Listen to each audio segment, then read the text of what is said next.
So eto na nga mga kaibigan, Lakers naglabas na ng kanilang panibagong first 5 lineup na magpapakampyon ngayong season. And before that kaibigan, please huwag kalimutan muna mag-like and subscribe and pa-hit ng notification bell.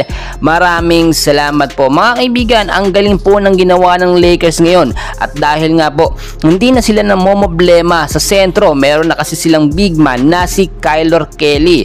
So ngayon gumawa po ang Lakers ng pangmalakasang first 5 lineup, which is kasama etong si Kyle Kelly mga kaibigan. So bakit po siya isasama agad ng Lakers bago lamang siya mga kaibigan?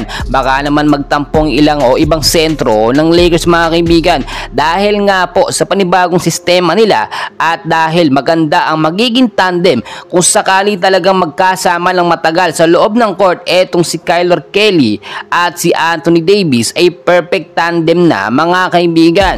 Ayon sa ating nakuhang update, ang panibagong first 5 lineup nga po ng Lakers ay kasama bilang point guard po etong si Gabe Vincent. Small guard naman mga kaibigan si Austin Reeves, small forward itong si LeBron James, power forward Anthony Davis, at katandem niya ang sentro na si Kyle Kelly. Kung titignan nyo so far mga kaibigan, ito yung malakas na first 5 lineup ng Lakers ngayong season. Kung hindi naman ito maging fit or hindi maging effective at hindi makuha yung chemistry at momentum ng first 5 na ito, mabilis at madali lang yan mapapalitan at makakapag-adjust po agad ang Lakers.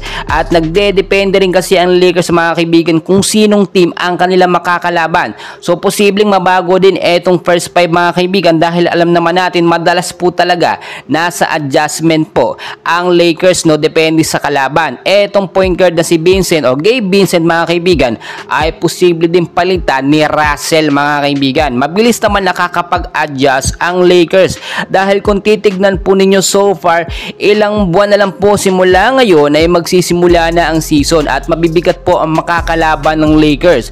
Nagbanta rin naman ang koponan ni Victor Wembanyama, at itong si Wembanyama na babawi siya at babawian niya si LeBron. So nakita natin ilang tangkad po talaga, napakatangkad ni Victor Wembanyama, at kung sakaling hindi nila paglaruin etong si Kyle Kelly, walang makakadepensa ng maayos maliban po kay LeBron James na talaga binabalya niya lang etong si Victor Wembanyama.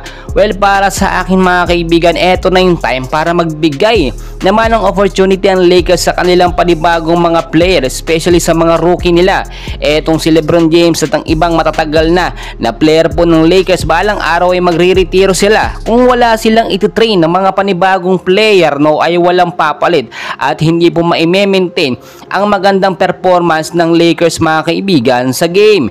Well mga kaibigan, ang dami pa nating kaganapan, so dyan lang kayo, and please wag kakalimutan mag-like and subscribe para updated kayo sa ating mga Lakers update.